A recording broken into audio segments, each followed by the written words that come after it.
যুবদল ঢাকা দক্ষিণের অত্যন্ত গুরুত্বপূর্ণ ইউনিট ওয়ারিথানা যুবদলের আজকের এই কর্মী সভা ওয়ারিথানা যুবদলের অত্যন্ত গুরুত্বপূর্ণ আমিন প্লিজ থামো 39 নং ওয়ার্ড যুবদলের আজকের এই কর্মী সভা স্নেহভাজন অত্যন্ত পরিশ্রমী আন্দোলন সংগ্রামের জন্য উপযোগী যে নেতা তিনি আমাদের স্নেহের ছোট ভাই মোহাম্মদ সোহেব এবং উপস্থিত আছেন সঞ্চালনার দায়িত্বে আছেন আমাদের আরবিন আহমেদ রুবেল। আজকের এই কর্মী সভায় প্রধান বক্তা হিসেবে উপস্থিত আছেন জাতীয়তাবাদী যুবদল ঢাকা দক্ষিণের অন্যতম বীর সিপাহ সালার যার মেধাবী নেতৃত্ব এবং বিচক্ষণতার কারণে জাতীয়তাবাদী যুবদল ঢাকা দক্ষিণ সারা বাংলাদেশে অন্য যে কোনো সংগঠনের চেয়ে অন্য যে কোনো ইউনিটের চেয়ে অত্যন্ত শক্তিশালী সাবেক সকল ছাত্র নেতা জাতীয়তাবাদী ছাত্রদল ঢাকা মহানগর পূর্বের প্রতিষ্ঠাকালীন সাংগঠনিক সম্পাদক যার আন্দোলন সংগ্রামের মাধ্যমে দুনিয়া সিনার পতনকে নিশ্চিত করে বিজয় চিনিয়ে যিনি ঘরে ফিরেছিলেন সেই প্রিয় সহযোগিতা জাতীয়তাবাদী যুবদল ঢাকা দক্ষিণের বিপ্লবী সদস্য সচিব জনাব রবিউল ইসলাম নয়ন উপস্থিত আছেন জাতীয়তাবাদী যুবদল ঢাকা দক্ষিণের অন্যতম যুগ্ম আহ্বায়ক সাবেক সকল ছাত্র নেতা জাতীয়তাবাদী ছাত্রদল ঢাকা মহানগর দক্ষিণের সাবেক সকল সাধারণ সম্পাদক জনাব এম এ গাপ্পার। উপস্থিত আছেন মতিঝিল থানা ছাত্রদলের মতিঝিল থানা যুবদলের সাবেক সকল সভাপতি ঢাকা দক্ষিণ যুবদলের অন্যতম যুগ্ম আহ্বায়ক জনাব ইকবাল হোসেন বাবলু। উপস্থিত আছেন জাতীয়তাবাদী যুবদল ঢাকা দক্ষিণের অন্যতম যুগ্ম আহ্বায়ক জনাব মুকিত হোসেন এবং উপস্থিত আছেন জাতীয়তাবাদী ছাত্রদলের সাবেক সোনালী প্রসাদ সূত্রপুর থানা ছাত্রদলের বৃহত্তর সূত্রপুর থানা ছাত্রদলের সাবেক সকল সভাপতি জাতীয়তাবাদী ছাত্রদল কেন্দ্রীয় সংসদের সাবেক সহসভাপতি ঢাকা দক্ষিণ যুবদলের অন্যতম সদস্য যিনি আন্দোলন সংগ্রামে বিস্তৃত ভূমিকা রেখেছিলেন সেই কারণে আজকে তাকে আমাদের মঞ্চে এনে আমরা সম্মানিত করেছি এবং যার বক্তব্যের মাধ্যমে আন্দোলনের করণীয় কাজগুলি ফুটে উঠেছিলেন প্রিয় সহযোদ্ধা রাজপথের লড়াকু সৈনিক জনাব মুকিতুল আহসান রঞ্জু। উপস্থিত আছেন জাতীয়তাবাদী যুবদল ঢাকা দক্ষিণের বিপ্লবী ভারপ্রাপ্ত সম্পাদক যিনি সার্বক্ষণিক প্রত্যেকটা ইউনিটের সাথে যোগাযোগ করে সংগঠনকে গতিশীল এবং শক্তিশালী করে যাচ্ছেন স্নেহভাজন মোহাম্মদ শাহজাহান চৌধুরী। উপস্থিত আছেন জাতীয়তাবাদী যুবদল কেন্দ্রীয় নির্বাহী কমিটির সাবেক সহসভাপতি জনাব সাগর ভাই যিনি এই কর্মী সভাগুলোতে উপস্থিত হয়ে আপনাদেরকে উজ্জীবিত করছেন উৎসাহিত করছেন যার আগমনে যার প্রতিদিন কারণে আমরা নিজেরাও গর্ববোধ করতেছি। আমাদের মাঝে উপস্থিত আছেন জাতীয়তাবাদী দল ঢাকা দক্ষিণ বিএনপির অন্যতম যুগ্ম আহ্বায়ক জনতার কমিশনার হিসেবে যাকে সবাই চেনে অগ্রওয়ার্ডের সাবেক জনতার কমিশনার জনাব আরিফ আহমেদ।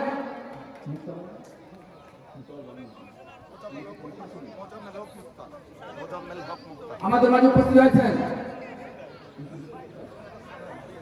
একজন বীর মুক্তিযোদ্ধা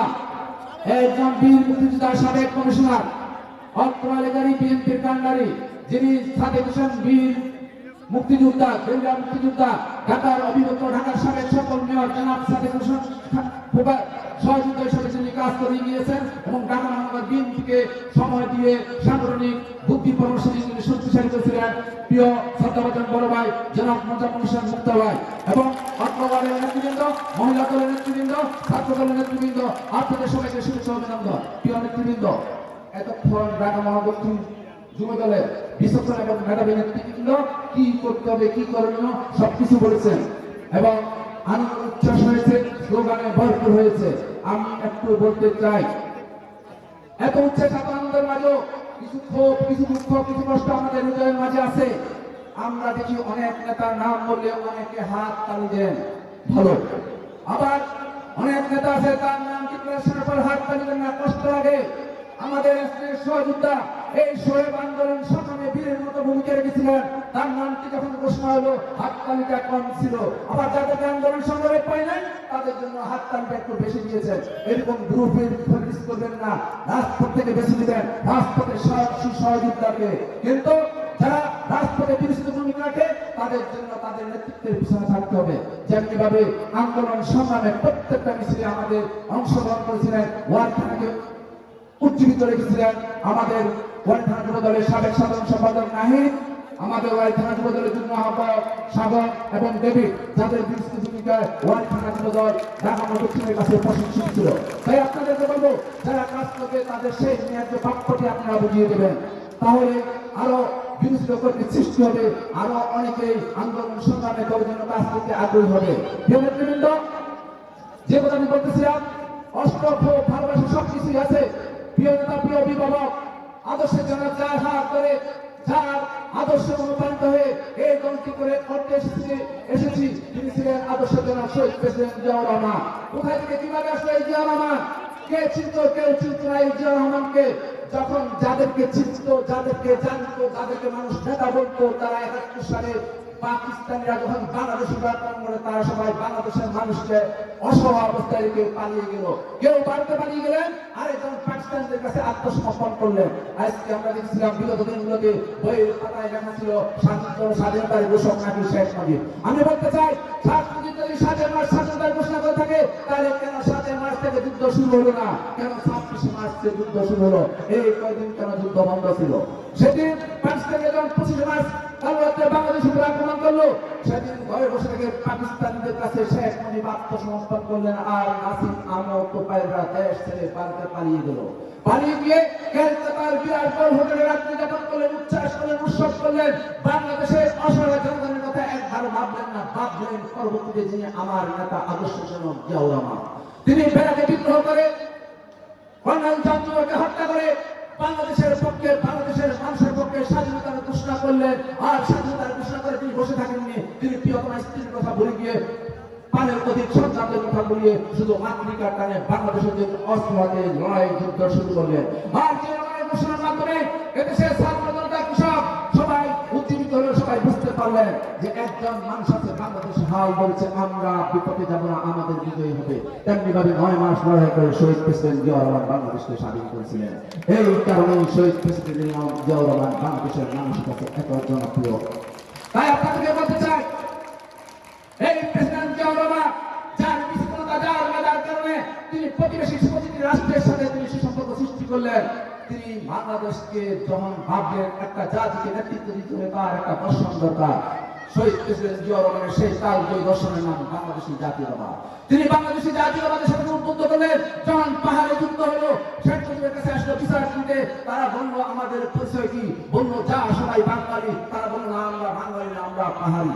জিয়াউর রহমান সবাইকে সমন্বয় করে বললেন সবাই বাংলাদেশী, বাংলাদেশী জাতীয়তাবাদে আমরা সবাই বাংলাদেশী। তারা খুশি হলো, পাহাড়িরা ঘরে ঘরে ঘরে বাংলাদেশ জাতীয়তাবাদে যোগদান করলেন। পাহাড় শান্ত হলো। পাহাড় শান্ত হওয়ার পর আরেকজন রাগান্বিত হলেন, তিনি ছিলেন ভারতের তৎসময়ের প্রধানমন্ত্রী ইন্দিরা গান্ধী। সে চেয়েছিল বাংলাদেশের ভিতরে অশান্তি সৃষ্টি করার জন্য, সে শান্তি বাহিনী গঠন করলেন। আর জিয়াউর রহমান যখন ভারত সফরে গেলেন, তখন জিয়াউর রহমান যখন ইন্দিরা গান্ধীর চোখে চোখ রেখে বললেন, তাই প্রতি আমার 1 ইঞ্চি জায়গাও তোমাকে ছেড়ে দেওয়া হবে না। সেদিন ইন্দিরা গান্ধী বললো, তার গোয়েন্দা সংস্থাকে বললো, 1 মেজর ছোকরা মুঝে আঁখি রাঙিয়ে, তোমরা ব্যবস্থা নাও। বাংলাদেশের একজন মেজর ছোকরা এসে আমাকে চোখ রাঙিয়ে কথা বলছিল। জিয়াউর রহমান বলছিল, আমি মেজর ছোকরা মানে বাংলাদেশের প্রধানমন্ত্রী, বাংলাদেশের প্রেসিডেন্ট, বাংলাদেশ স্বাধীন রাষ্ট্র। এই কারণে জিয়াউর রহমান কাউন্টার হিসেবে জিয়াউর রহমান উল্পাটে সেদিন আজকে বলতে জিয়াউর রহমান কাউন্টার ব্যবস্থা নিয়েছিলেন, যখন আমার দেশে অশান্তি সৃষ্টি করেছিলেন। তাই জিয়াউর রহমান এই কারণেই জনগণের কাছে এত জনপ্রিয়। মাইলকে মাইল হেঁটেছেন। ৭ নভেম্বরের বিদ্রোহের মাধ্যমে জিয়াউর রহমানের রাজনীতিতে আবির্ভাব করলো। মাইলকে মাইল হেঁটেছেন সারা বাংলাদেশে।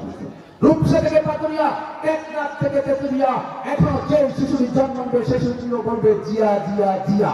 এই কারণে আমরা আমাদের আদর্শের জন্য বেছে নিয়েছি।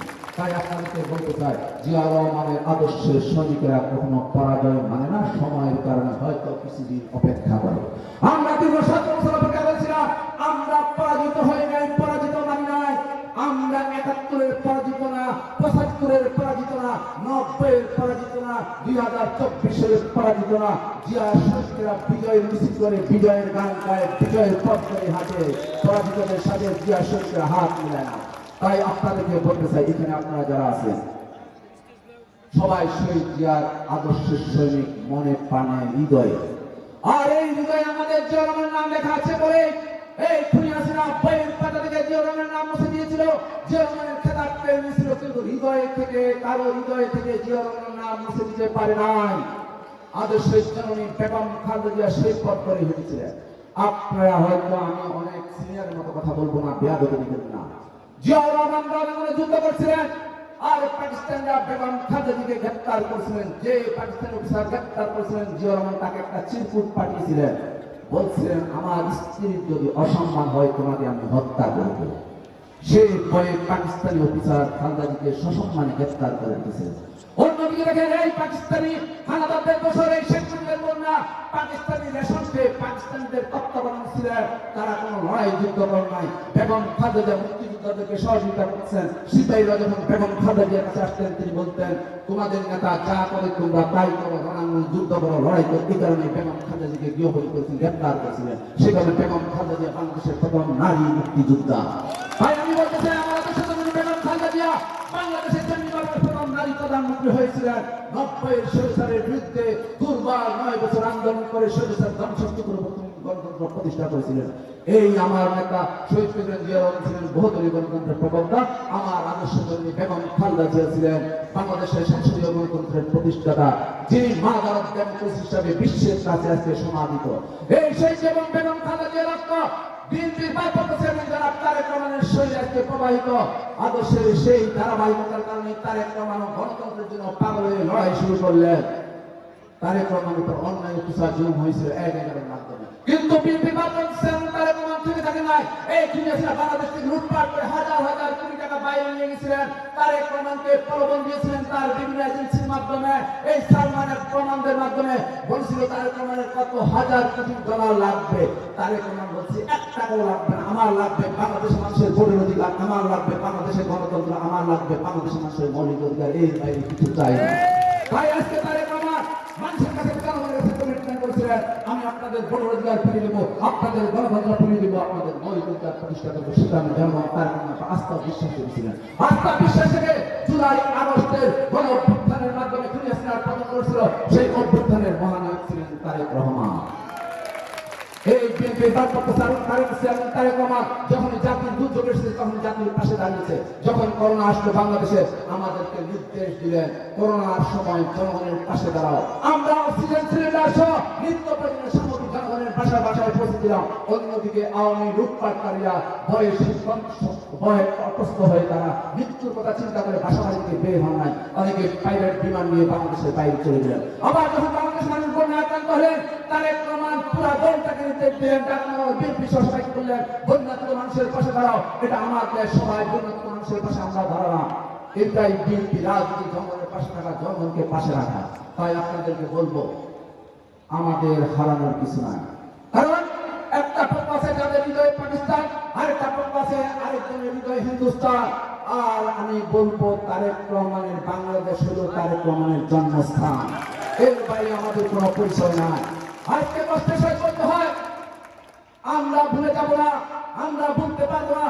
17 বছর আমাদের প্রতি নির্যাতন, নিষ্পীড়ন, অন্যায় অত্যাচার জুলুম হয়েছে, সেই দিনগুলোর কথা একবার ভুলে যাব না। আমাদের সহযোগিতা আমাদের প্রিয় অভিভাবক ছাত্র দলের সাবেক সাধারণ সম্পাদক, বিএনপির শ্রেষ্ঠ সংগঠক জনাব ইলিয়াস আলীকে গুম করেছে। আমাদের প্রিয় নেতা জনাব সত্যকে গুম করেছে। আপনাদের সন্তান সূত্রপুর থানা ছাত্র দলের সভাপতি সেলিম রাজা পিন্টুকে গুম করেছে। সূত্রপুরে ছাত্র দলের সাংগঠনিক সম্পাদক সংগ্রামকে গুম করেছে। পাশে কোতোয়ালি ছাত্র দলের সভাপতি সোহেলকে গুম করেছে, জহিরকে গুম করেছে। এমনি ভাবে ঢাকা শহরে অজস্র সহযোগিতাকে গুম করেছে, সবুজ ভাবে সুজনকে গুম করেছে, ফরাককে গুম করেছে। নুরুজ্জামান জনকে হত্যা করেছে। সেদিন জমির শিশু ভূমিষ্ঠ হয় নাই, ভূমিষ্ঠ হওয়ার পর পিতার চেহারা আজ দেখে নাই, বাবা বলে ডাকতে পারে না। এসব কষ্টের কথা আমরা ভুলে যাব না, আমরা ভুলে যাব না। বিএনপির ভারপ্রাপ্ত চেয়ারম্যান তারেক রহমান তার একমাত্র এস্টেট ছোট ভাই জানাজায় আসতে দেওয়া হয় নাই তারেক রহমানকে, সেই কথাটা আমরা ভুলে যাব না, ভুলে যাব না। প্রিয় নেত্রী আদর্শের জন্য বেগম খালেদা জিয়ার জীবন থেকে 6টি বছর কেড়ে নেওয়া হয়েছে কারাগার থেকে, সে কথা ভুলে যাব না, ভুলে যাব না। 40 বছরের সিটিভিতে বাড়ি থেকে বেগম খালেদা জিয়াকে এক কাপড়ে বের করে দেওয়া হয়েছিল। বেগম খালেদা জিয়ার চোখের পানি পড়েছিল, সেদিন আমাদের হৃদয়ে রক্ত ধরণ ছিল, সে কথাও আমরা ভুলে যাব না। তাই বলতে চাই, কষ্ট, ভালোবাসা, উচ্ছ্বাস, আনন্দ সবকিছু মাঝে সবকিছুই মনে রাখতে হবে, কোনো কিছুই ভুলে যাওয়া যাবে না। আমরা ভুলে যাব না কিভাবে আমাদের যৌবনের সোনালী দিনগুলো কারাগারে কাটতে হয়েছিল, কিভাবে রিমান্ডে নামে অমানসিক নির্যাতন আমাদের উপর হয়েছিল, অন্যভাবে প্রেমের সাথে জড়িয়ে আমাদের উপর নির্যাতন হয়েছিল, ইলেকট্রিক শর্ট দেওয়া হয়েছিল, মাসকে মাস ফ্লোরের মধ্যে ঠান্ডার মধ্যে শুয়ে রাখা হয়েছিল। আমাদের মা বোনেরা যখন আমাদেরকে দেখতে যেতেন, তাদের সাথে কত রকম অন্যায় অমানসিক ব্যবহার করা হতো। গার্মেন্টের সাথে কিরকম অমানসিক ব্যবহার করা হতো। আমরা সেই দিনগুলো দেখতে পারবো না। হাসিনা তুমি আসো, আমরা চাই তুমি বাংলাদেশে ফিরে আসো, তুমি বাংলাদেশে ফিরে আসো। তোমার জন্য কি কি অপেক্ষা করতেছে তুমি আসলেই দেখতে পাবে। এক সময় 1,000 লক্ষবার তোমাকে ফাঁসির মঞ্চে ঝুলানো হবে, তোমার কঙ্কালের উপর জুতা নিক্ষেপ করা হবে, থুতু নিক্ষেপ করা হবে, তারপরে হৃদয়ের ক্ষোভ ভোলা বোঝা যাবে না। এই জুলাই আগস্টে কত ছাত্র শিশু বোনকে হত্যা করেছ, একবার চোখ বন্ধ করে ভেবে দেখো কি কারণে কোন সমস্যা আবার বাংলাদেশে আসার সাহস দেখাও, হিন্দি গান গাও, কর্মীদেরকে নাকি জীবিত করো। নামক তোমার কর্মীরা রাজপথে আসুক, এত তাড়াতাড়ি পালিয়ে গেলে কেন? এই খুনি হাসিনা কথায় কথায় বলতেন, পতনের 2 দিন আগেও বলছিলেন নাকি শেষের বেটি পালায় না। কে পালিয়ে গেল? কে পালিয়ে গেল? একজন জারজ সন্তান, একজন ভোটচোর, একজন মাফিয়া, একজন খুনি বাংলাদেশ থেকে চিরকালের জন্য পালিয়ে গেছে। আর ব্যাক করা সম্ভব। আজকে অনেক বেশি প্রয়োজন আমাদের ঐক্যের। আমাদের মধ্যে ঐক্য থাকতে হবে। সকল ভেদাভেদ ভুলে গিয়ে আমাদেরকে এগিয়ে যেতে হবে। জনগণ কষ্ট পায়, জনগণ দুঃখ পায়, এমন কোন কাজ করা যাবে না, অন্যের পড়াশোনায় কোন দিকে যাওয়া যাবে না। একটি গোষ্ঠী, একটি চক্র আমাদের ছোটখাটো ভুলগুলোকে অনেক বড় করে প্রচার করার চেষ্টা করতেছে। অনেক বড় কথা আমরা নিজেরা অনুসরণ করে ফেলি যে বিএনপির জনপ্রিয়তা কমে গেছে, এই কথাটা ভুলেও কেউ বলবেন না। বিএনপির জনপ্রিয়তা অপ্রতিরোধ এবং অটুট আছে। শুধু একটা চক্র এদের লিপ্ত অপপ্রচারণা প্রচার চালিয়ে যাচ্ছে। এদের এই অপপ্রচারে কেউ পা দিবেন না। বিএনপির লোকগুলো বেশি ভদ্র, সেই কারণে অনেক সময় বলে ফেলে। তাই আপনাদেরকে বলবো, জনগণ বুদ্ধি বসে আছে, দানা শীষে ভোট দিয়ে 500 ভর্তি করে দেওয়া যায়। যারা আজকে ক্ষমতার জন্য পাগল, আমার নেতা তারেক রহমান বলছেন সবার আগে বাংলাদেশ। কারণ এই নেতার রক্তের মধ্যে শহীদ প্রেসিডেন্ট জিয়াউর বেগম খালেদা জিয়ার রক্ত প্রবাহিত। কারণ বাংলাদেশের সরকারের সর্বশ্রেষ্ঠ দেশপ্রেমিক রাষ্ট্রনায়ক ছিলেন শহীদ প্রেসিডেন্ট জিয়াউর রহমান। সেই কারণে তারেক রহমানের শরীরের মধ্যে দেশপ্রেম, সেটা তিনি বলছিলেন সবাই আগে বাংলাদেশ। আর একটা চক্র ইসলামকে পুঁজি করে চায় সবার আগে ক্ষমতা। আমি আজকে চ্যালেঞ্জ দিয়ে বলতে চাই, ক্ষমতা নয়, বিরোধী দলও থাকতে পারবেন না। বিরোধী দল আপনাকে জনগণ গ্রহণ করবে।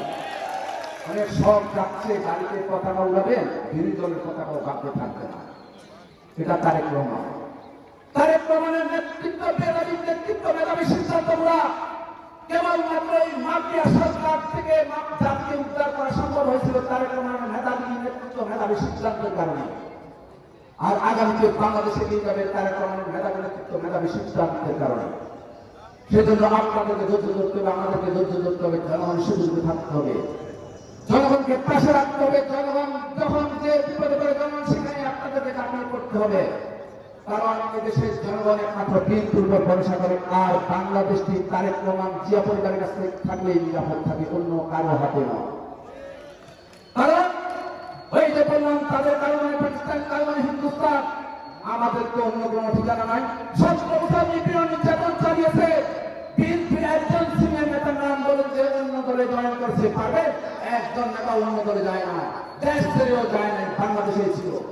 বয়স্ক সিনিয়র 70-80 বছরের বয়োজ্যেষ্ঠ এই যে মসজিদ মির্জা ফখরুল ইসলাম সাহেব মাসকে মাস জেল খেটেছেন, কিন্তু দেশ ছেড়ে যান না। এটাই বিএনপি, এটাই শহীদের আদর্শ। দেশকে ভালোবাসা, বাংলাদেশি জাতীয়তাবাদে আকৃষ্ট হয়ে বুকে ধারণ করা। বক্তব্যের পরিষদ দীর্ঘায়িত না করে শুরু করবো, আমাদের মধ্যে ঐক্য অনেক বেশি প্রয়োজন। আজকে যে মা বোনেরা দান স্লোগান দিয়েছেন, স্লোগানে প্রকম্পিত করেছেন, আমাদের যুবদলের নেতাকর্মী, ছাত্রদল, স্বেচ্ছাসেবক দল, বিএনপি সবাইকে বলবো, নির্বাচনের ঘোষণা আসুক আর না আসুক, সবাই সুযোগ মতো পাড়া মহল্লায় মিছিল নিয়ে বের হয়ে যেতে হবে। এই দানিশের স্লোগান শুনলে অনেকে পালিয়ে যাবে, তাদের বুকের ভিতর কম্পন সৃষ্টি হবে। যাদের বুকের ভিতর বাংলাদেশ নাই তারা ভয় পাবে। দানের শীষ বাংলাদেশের প্রতি, দানের শীষ স্বাধীনতার প্রতি, দানের শীষ গণতন্ত্রের প্রতি। সেই কারণে অন্যরা এই স্লোগান শুনলে ভয় পাবে। স্বাধীনতার অপর নাম জিয়াউর রহমান, গণতন্ত্রের অপর নাম জিয়াউর রহমান, বাংলাদেশের অপর নাম জিয়াউর রহমান। শতভাগ সত্য। কারণ এই স্বাধীনতা জিয়াউর রহমানের হাত ধরে বাংলাদেশে এসেছে। এই জিয়াউর রহমানের হাত ধরে বাংলাদেশের গণতন্ত্র প্রতিষ্ঠা হয়েছে। এই বাংলাদেশ নামে রাষ্ট্রটিকে মর্যাদার আসনে আশীর্বাদ করেছিলেন শহীদ প্রেসিডেন্ট জিয়াউর রহমান। সেই কারণেই বাংলাদেশের অপর নাম জিয়াউর রহমান। খোদা হাফেজ।